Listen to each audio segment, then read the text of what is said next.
Hello guys, I'm back again. I've got a couple of little updates with the poor man's 4G63 swap. Super excited. Got a couple of components together, so yeah, I will run you guys through what I've picked up and what I've ordered. Super excited. Let's go. So I've just got everything sort of set up in here in the garage. But what I have to do first is get out the KLX.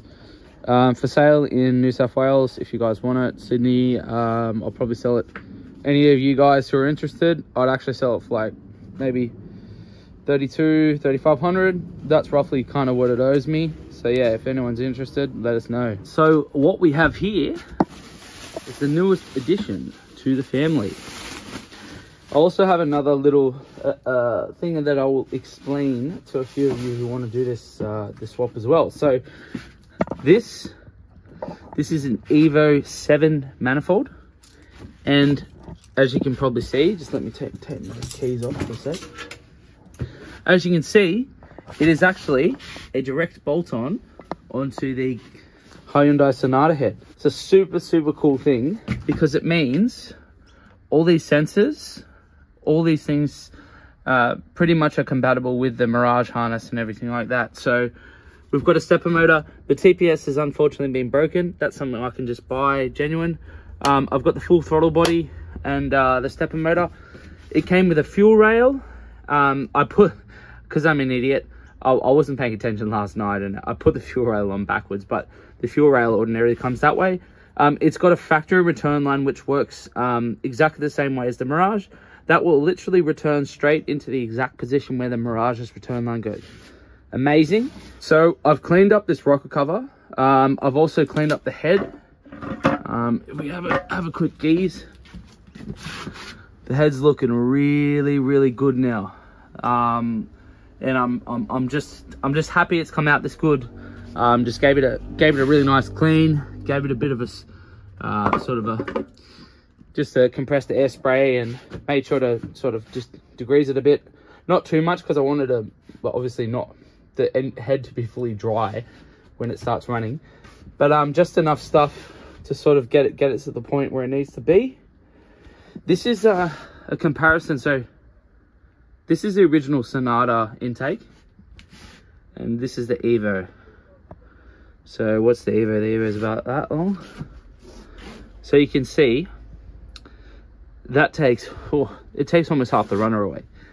And that's a really important thing for the Mirage because the firewall sits about here. So you have to run something like the Evo manifold to do this kind of swap to make sure that you're not fouling up anywhere. What I was considering was cutting and shutting the cast, but what I realized is because they're not sort of straight, they kind of twist like that. So I couldn't really cut and shut them, so I just kind of sort of forgot about it. But yeah, what I'll go to next, actually just as a little update, which I found out anyway, is to do with the turbo manifold and stuff. So that's the engine as is, and yeah, she's looking pretty, honestly. Super excited. So to be honest, yeah, it's a bit of a cop because I copped this manifold for 200 bucks off a good mate of mine and the turbo. And I copped the intake for about 350. So not having an intake manifold and turbo that works, that's going to make it quite a bit harder to keep the budget low. So that's something to keep in mind.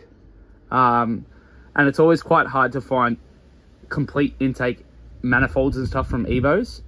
So that's definitely two things to keep in mind when you're doing this swap.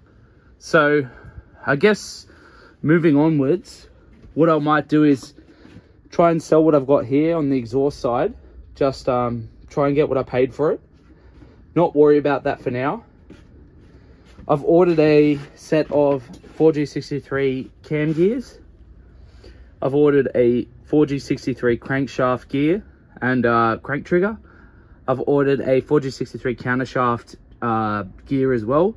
And I'm about to order some RPW rods, 4G69 rods. They're specifically the correct stroke and the correct gudgeon pin size for these pistons, because these pistons are an 87.5mm bore, so they're quite a bit larger than the Evo pistons, and I believe they have a different size gudgeon pin. So that's another thing to consider. But as far as everything's going, I'm super excited for this. I've got my gearbox here as well. So that's kind of just ready to go, chilling. I've got this old Mirage head. If anyone wants to buy this Mirage head, please hit me up, because I'll sell it literally dirt cheap. It's absolutely immaculate. I do have also the Mirage intake as well, which wasn't going to work. Same sort of story, very long runners. So yeah, that's sort of about where I'm at the moment. And yeah, super excited for the build. It's definitely a lot more parts and a lot more organization and a lot more work than I had initially sort of anticipated. But nothing that shouldn't be possible, and yeah, definitely nothing that will really stop this build at the moment. So yeah, if there's any information you know about this build and you want to just drop it in the comments, I would love that, because I'm learning so much as I go, and it's kind of overwhelming in some parts as well. So yeah, thanks guys, let's go.